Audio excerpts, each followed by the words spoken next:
You know what's scarier than being betrayed? It's when people laugh at you, right before realizing you're the one holding their fate in your hands. And that's exactly what happened to me on my sister's birthday night. My name is Elliot Carter. I'm 27 years old. And on a drizzly evening inside a glowing lakefront mansion on Lake Union, my entire family, parents, relatives, and a soon-to-be brother-in-law who also happened to be a wealthy CEO, discovered a secret I'd kept for 4 years. No one ever expected the quiet guy who spent most of his time in the basement, the one Mom used to call a useless tech nerd, to be the founder of Sentinel OS, the operating system currently running in dozens of government buildings across the US. No one thought the guy without an Ivy League degree, without a suit,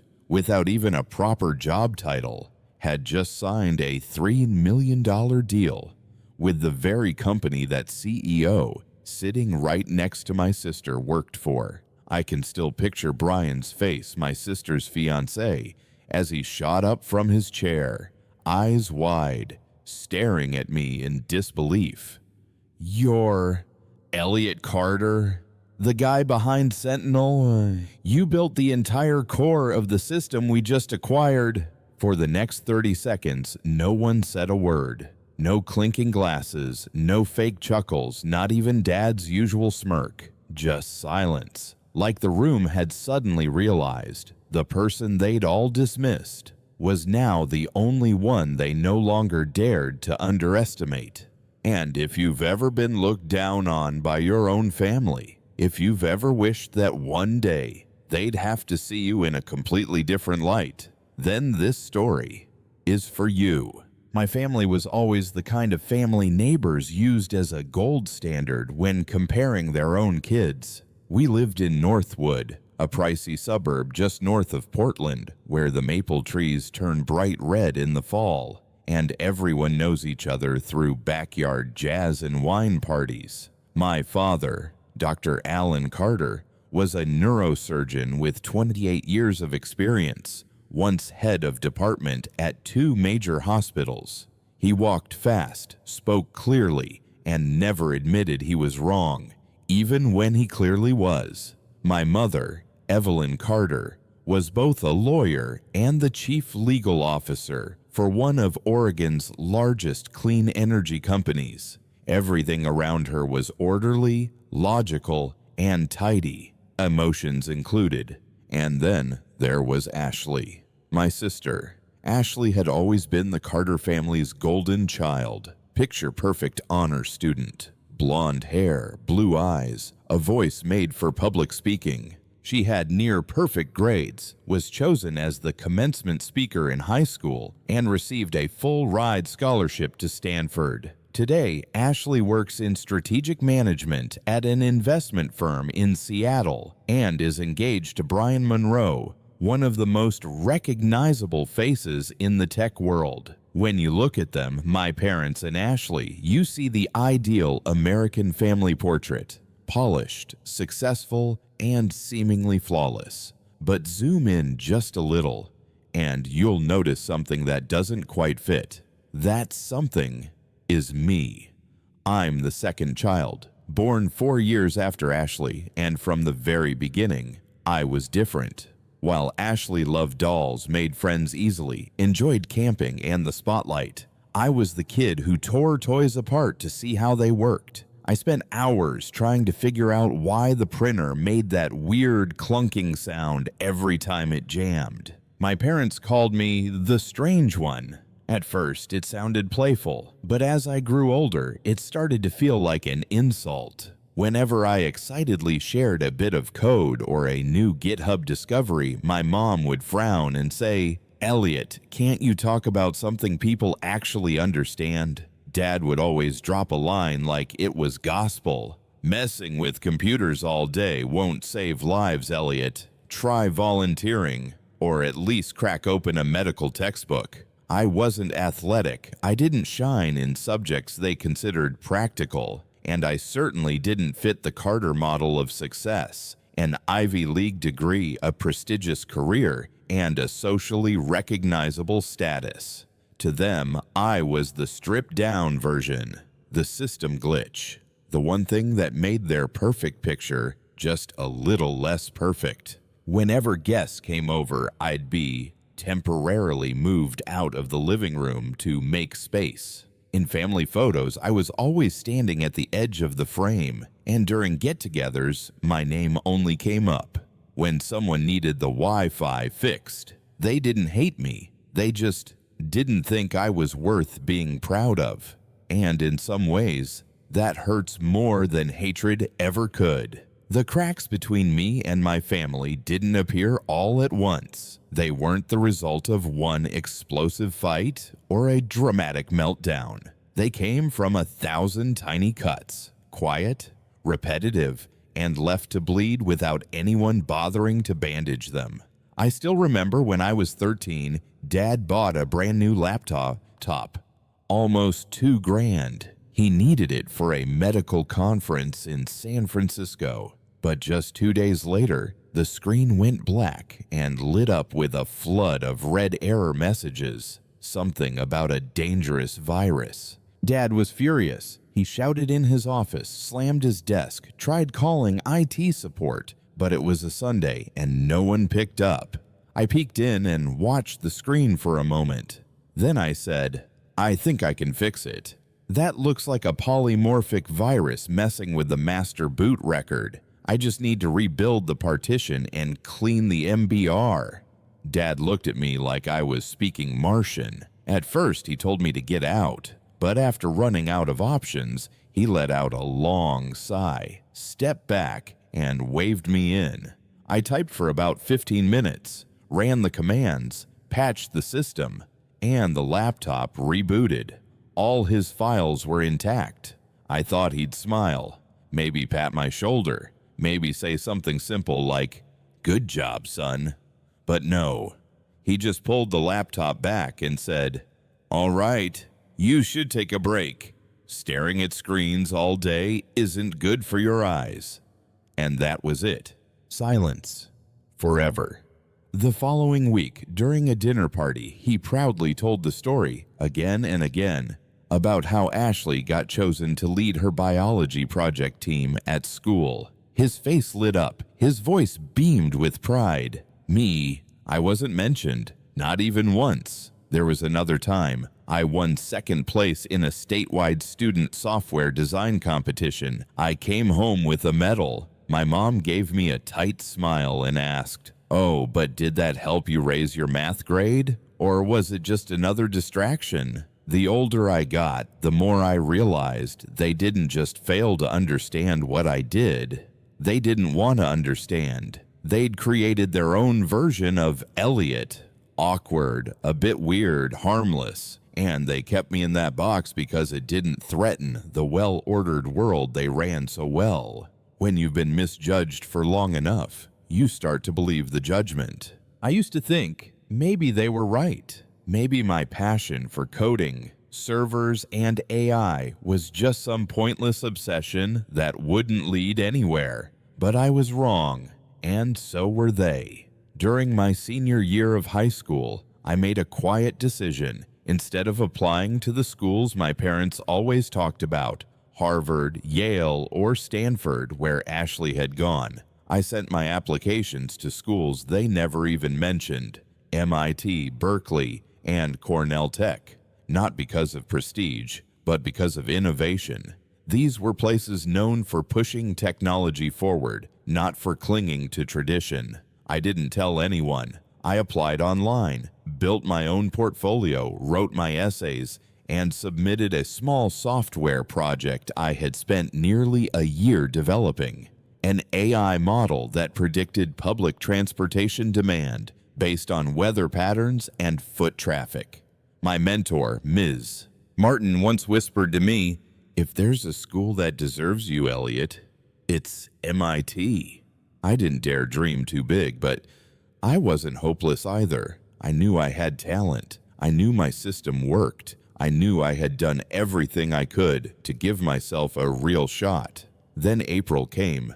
Everyone at school was buzzing. People were waving acceptance letters, screaming over emails. I checked my inbox every morning, then every night. Nothing but spam and reminders from the local community college I'd listed as a backup. I started to doubt myself. Maybe my application wasn't strong enough. Maybe I wasn't as good as I thought. Maybe, once again, I was just fooling myself. Then the rejections came. 3 of them. MIT, Berkeley, Cornell. All 3 said no. Strangely, the emails looked identical, same tone, same formatting. Even the subject lines felt too perfectly standardized. Something felt off. But at the time, I wasn't in the right headspace to dig deeper. I believed it. I believed I wasn't good enough. I skipped dinner that night, just sat alone in my room, staring at the pale blue glow of my screen, reading those emails over and over until I could recite every line by heart. It wasn't until a year later, when I was helping Dad back up files on his personal computer, that I noticed a strange folder named Admin. The password? Ashley982. I opened it. Inside were all 3 original acceptance letters from the universities I had dreamed of. Clear as day. PDF format. We are pleased to inform you, but I had never seen them before. Not once. Right beside them was another folder labeled Drafts. In it were 3 forged rejection letters, edited by my father. Logos changed, reworded, and sent from his personal email to mine. I froze. All those months I spent thinking I wasn't enough were the result of a carefully constructed lie by the very people who raised me, not because they hated me, but because they couldn't believe I'd survive outside the mold they built for me. I wasn't just rejected by those universities. I was denied the chance to ever know if I had truly been enough. I didn't confront my parents that night. No questions, no yelling, no tears. I simply pulled the USB from the computer, switched off the office light, and walked back to my room. As if nothing had happened. I was used to being invisible, but that night, I didn't feel rejected anymore. I felt broken. I stared at the ceiling, wondering, if I hadn't found that folder, would I have spent the rest of my life believing I was a failure? Would I have become the self-fulfilling prophecy they planted in me since I was a child? I didn't sleep. The next morning, when my father walked out the door for work, I just stood by my second-floor window, watching him. That man, who once embodied everything I thought success meant, now looked like a scared man in a white coat, scared of a son who dared to be different. I didn't leave Portland right away. I enrolled at a community college, spent 2 years juggling classes and odd jobs, fixing home computers, freelancing code for local print shops, even tutoring online on how to set up servers. Every time I sent out a small invoice, sometimes just a few $100s, I thought about that MIT letter, about the Stanford email, and then I hit send, like I was mailing off a tiny piece of anger, neatly disguised as a service.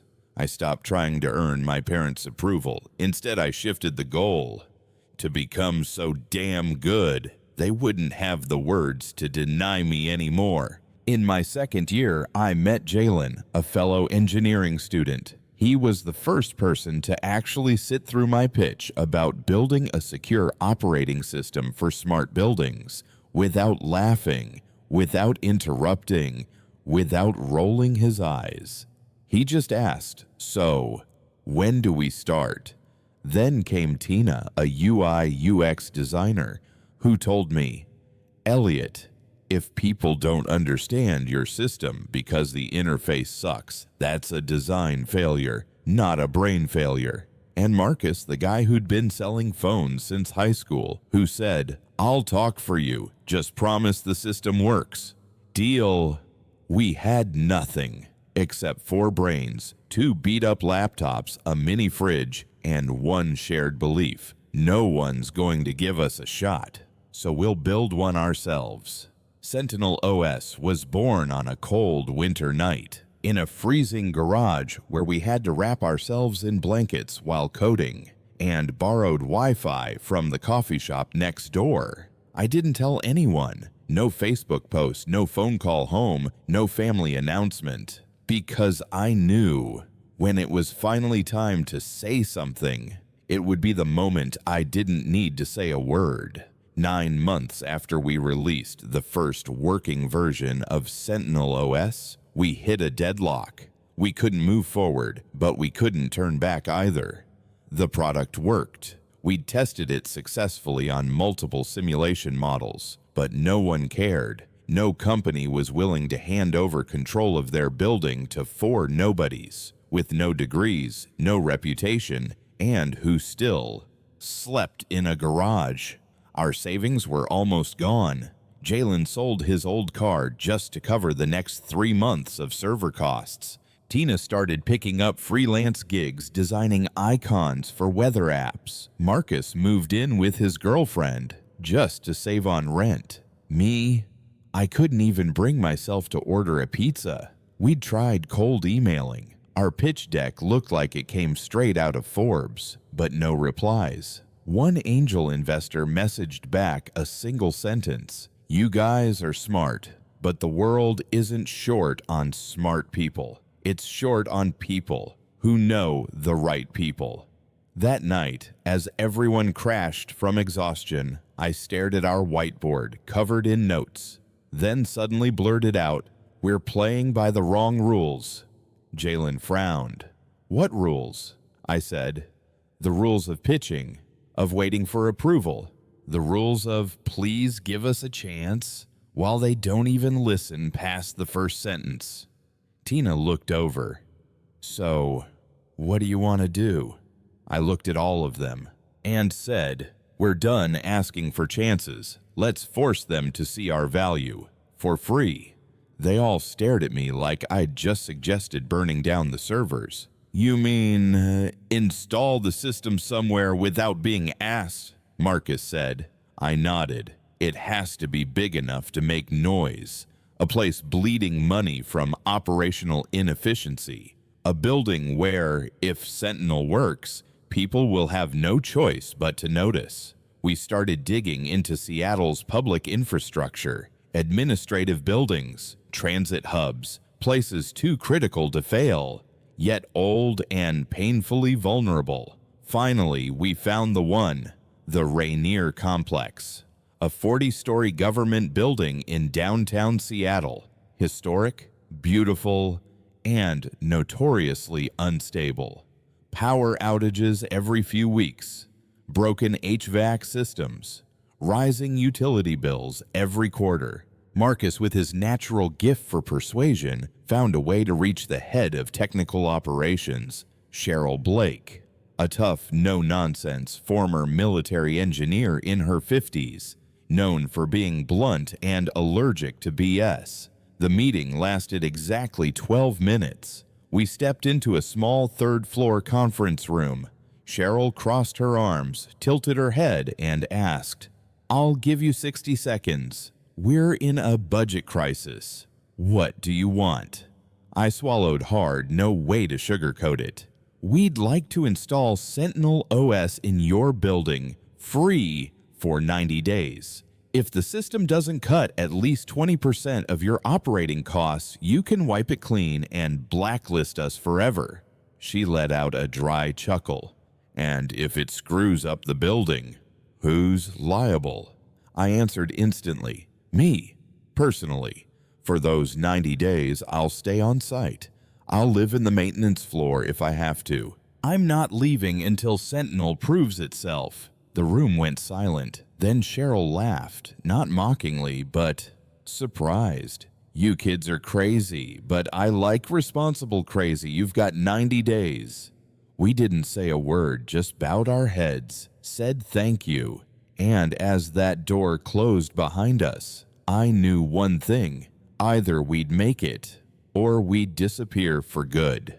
The first week at the Rainier Complex was hell. The electrical system was a mess, like a tangled web. Temperature sensors were so off that one side of a hallway felt like a freezer, while the other felt like a sauna. The main server was stuffed into a suffocating room next to an ancient broadcast tower. Every time we turned on the lights, rats would scatter like shadows. But I had made a promise, and I don't break promises. I brought a sleeping bag to the building, turned a basement storage room into a makeshift operations center. By day, Jalen and I inspected every floor, every transformer. By night, I rewrote the algorithms to adapt to the building's quirks. Tina installed touchscreen control panels so the tech staff could operate easily. Marcus, his voice smoother than a radio ad, walked from department to department saying, "We're not changing the way you work. We're just making it smarter." 3 weeks passed. For the first time, Sentinel detected a hidden leak in the main water line on the 9th floor, something the building technicians hadn't even noticed. A week later, the system automatically adjusted elevator energy usage during off-peak hours, saving thousands of dollars. Then came the big one. Sentinel flagged an abnormal pressure spike in the fire pump and prevented a small explosion just in time. On a Monday morning, Cheryl Blake called us up to her office. She didn't smile, but she placed a report on the table. This month, operating costs are down 37%, temperature balance is at 92%, and not a single complaint from building management. You kids did good. I tried to stay calm, but my hands were shaking. Then she turned her monitor toward us. An email with the subject line, "Request for System Trial, Department of Energy, Seattle Division."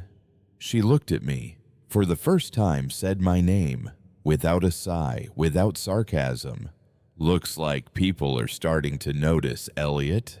3 days later, we got 2 more trial requests from other government buildings. A week after that, a local newspaper ran a story. Rainier Complex saves $58,000 in 1 quarter thanks to new operating software. We went from being ignored to being in demand. Marcus joked, "Back then we begged them to try it. They laughed. Now they're begging us. And we're not even sure if we'll say yes." I didn't respond, just stared quietly at the dashboard glowing on my laptop.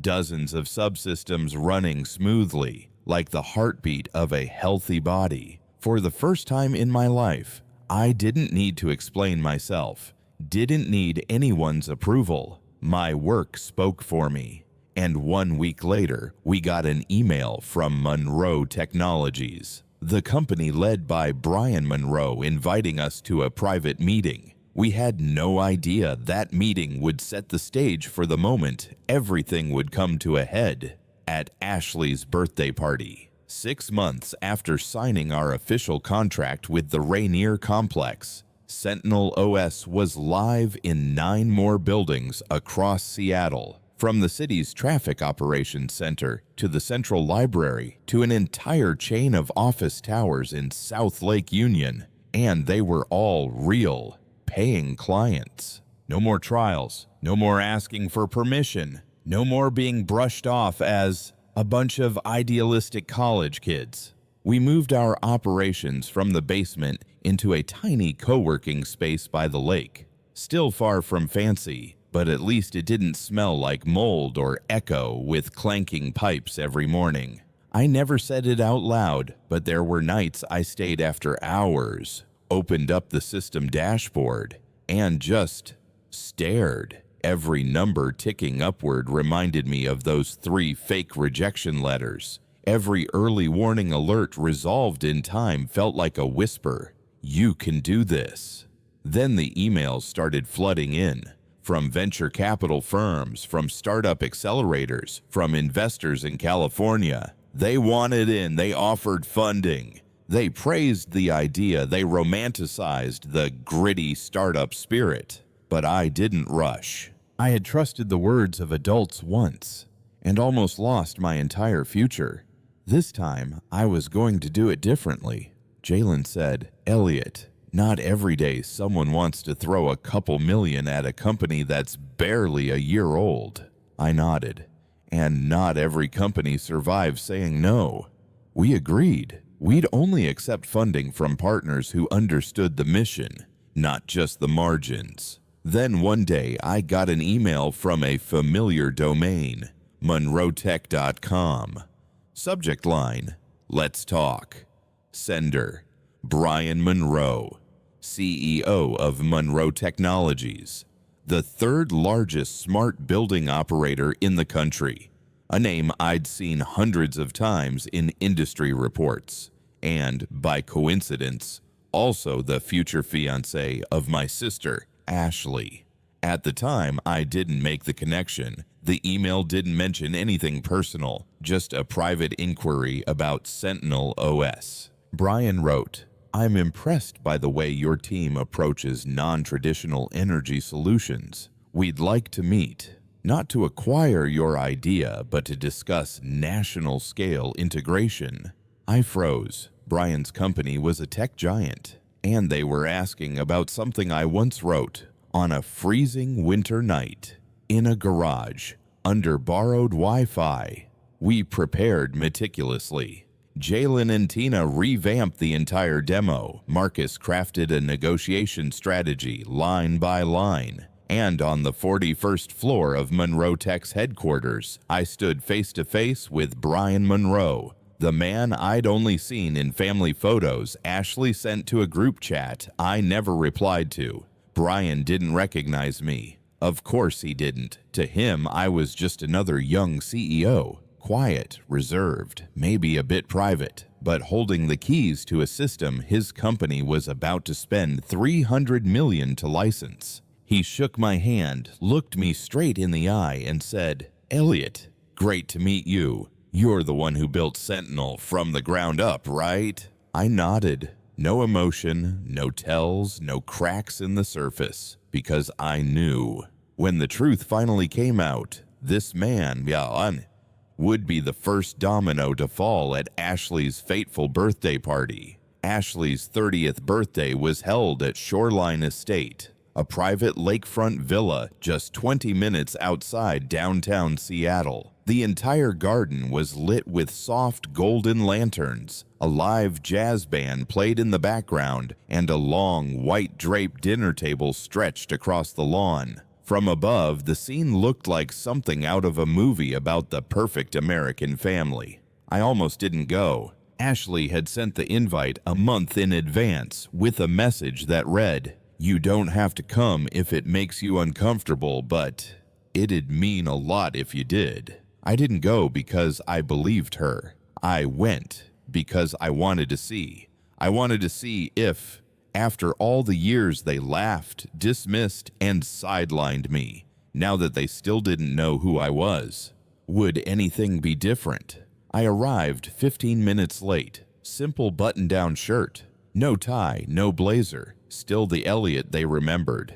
At least, on the outside. Dad was standing in the yard chatting with a group of doctors from the hospital. Mom was reviewing the dinner menu with the event staff. Ashley stood beside Brian, glowing in a navy blue dress. And I couldn't lie, she looked stunning, powerful, like she belonged entirely to that world.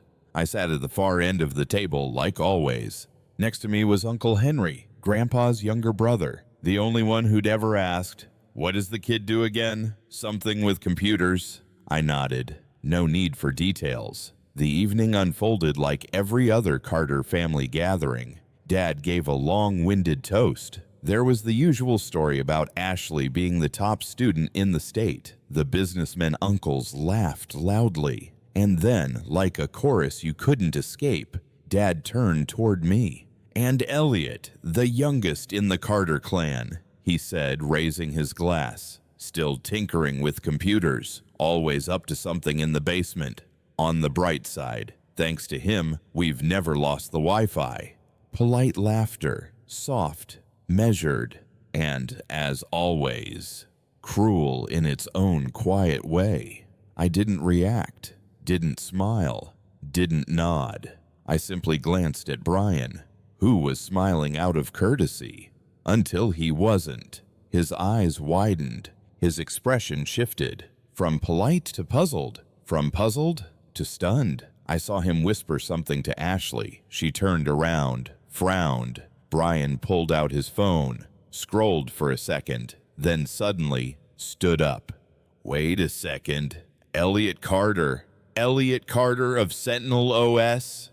The entire table froze. Silverware stopped clinking. The jazz music faded, like someone was choking the volume. I looked up, met Brian's eyes, and for the first time in my life, I wasn't the background character anymore. You're Elliot Carter? The one behind Sentinel OS? The guy we just signed a $300 million deal with? Brian's voice sliced through the air like a cold blade. The entire party froze. No one moved. No one spoke. I didn't answer. I just looked at him. Calm. Steady. And in that moment, I wasn't Ashley's forgettable little brother anymore. I was an equal, sitting across from the CEO of a billion-dollar corporation. Brian looked at Ashley, then back at me, as if trying to reconcile two worlds he never imagined could overlap. Why didn't you say anything? Why? Didn't anyone tell me? His voice lowered, touched with genuine confusion. Ashley stammered, I thought he was just still doing some computer thing from home. I didn't know. That's when my mother stepped in, trying to rescue the moment. Brian, this must be a misunderstanding. Elliot just works on little tech projects, that's all. He couldn't possibly be... She stopped, because Brian had raised his phone. On the screen was Sentinel OS's official website. My name, my photo, my title, CEO. No, Brian said, this time with absolute certainty. There's no mistake. I've been negotiating with Elliot for the past 3 weeks. He's the one who designed the system's core architecture. He's the one who protected Rainier's data during that cyber attack 2 months ago. Then he looked up, voice low, but every word sharp as steel. Elliot isn't just behind Sentinel. Elliot is Sentinel. A chill swept across the dinner table. I could hear the sound of a wine glass being set down, someone's breath catching, the wind rustling the lanterns behind us. My father looked at me, expressionless. No anger, no arrogance, just blank. My mother turned her face away. Ashley clutched the edge of her chair, eyes flicking between me and Brian, not sure where to land. Then Brian slowly stepped toward me, held out his hand. It wasn't a polite handshake, not the kind adults give to kids to humor them. It was the handshake of someone who now understood exactly who he was dealing with. I'm sorry, he said quietly. I didn't know. You were Ashley's brother, but if I'm being honest, you're the smartest person in this entire room. I stood up, shook his hand. It's all right, I said, voice steady. You didn't have to know, because tonight is also the first time my own family found out.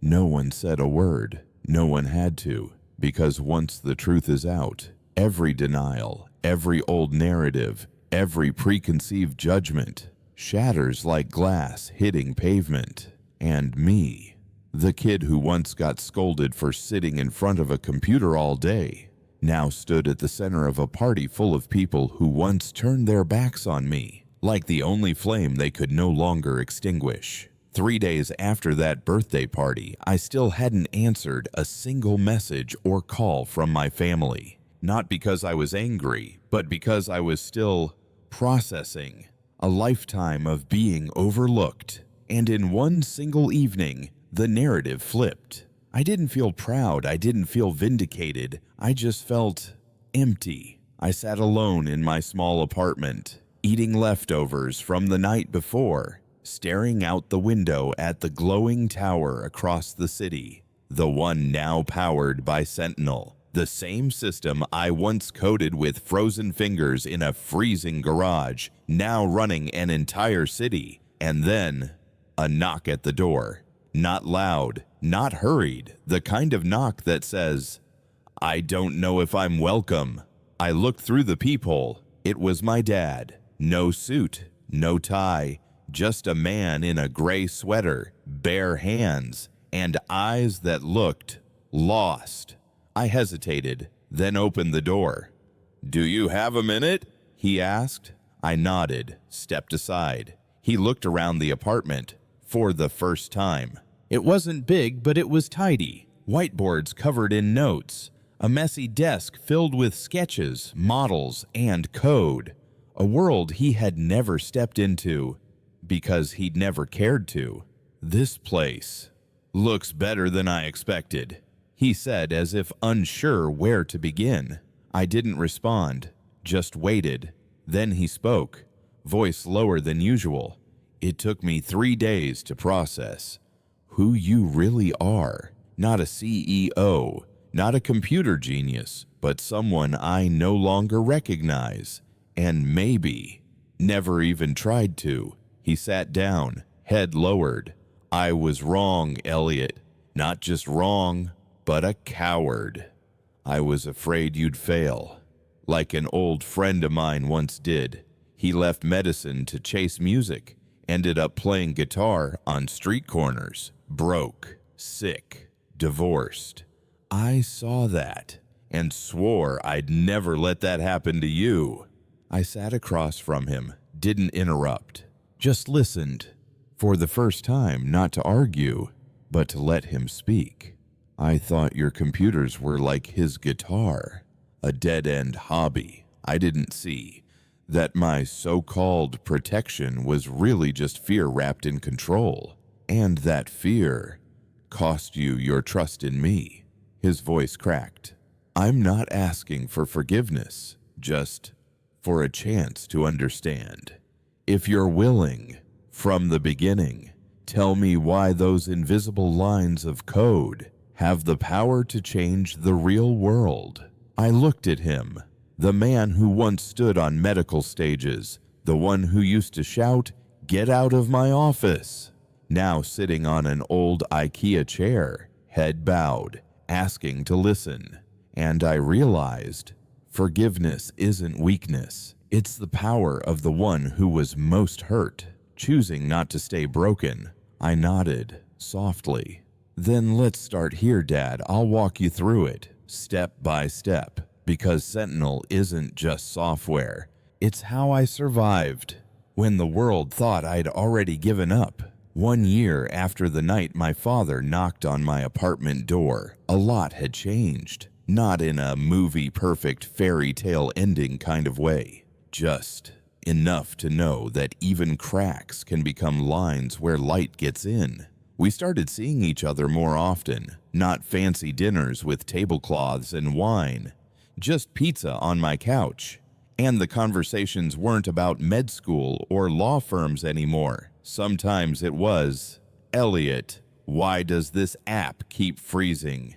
Do you really think AI could replace doctors someday?" My dad was no longer Dr. Carter. Every time he entered a room, he was the guy with his feet up on the sofa, watching TED Talks on neural simulation, then turning to me to ask, "Do you think they're headed in the right direction?" I nodded and recommended 3 more articles. My mom, surprisingly, started volunteering for a nonprofit that provides legal counsel to tech startup founders. "So I can understand how you guys live these days," she said. Ashley and Brian got married. The wedding took place in a glass house drenched in sunlight, somewhere in southern Oregon. I stood beside Ashley as her brother, and also as the only person besides Brian mentioned in her speech. I used to think success was a path someone else had already paved, but my brother taught me that some roads are only made when you have the courage to walk them, even when no one believes they lead anywhere at all. I didn't cry, but I remember My chest no longer felt like it had to brace for impact. We're still not perfect. There are still silences, still pauses, still distance. But for the first time, everyone's trying to close the gap. No one tells me to say it in simpler terms anymore. No one asks, what does that computer even do? They don't have to understand everything. They just have to listen. One night, I stood at the top floor of Sentinel's office looking out over Seattle, where traffic lights, HVAC systems, water flows, power grids, elevators, all ran smoothly, thanks to lines of code I once wrote on a freezing winter night. No one knows, but I know. And for the first time in my life, I didn't need anything more to feel like I was enough. Not someone's shadow, not the spare technician in a powerful family, not the weird basement kid. I am Elliot Carter, once underestimated, once robbed of his dream, once the quiet boy in the corner, rewriting his life with a dusty keyboard and a faith no one else could see. And if you're hearing this, if you've ever felt invisible, if you've ever believed you had to change yourself just to be accepted, then let me say this: don't. You don't have to scream to be heard. You just have to become someone they can't ignore. By the way you live, by the things you build, and by the quiet persistence that one day the whole world will have no choice but to listen.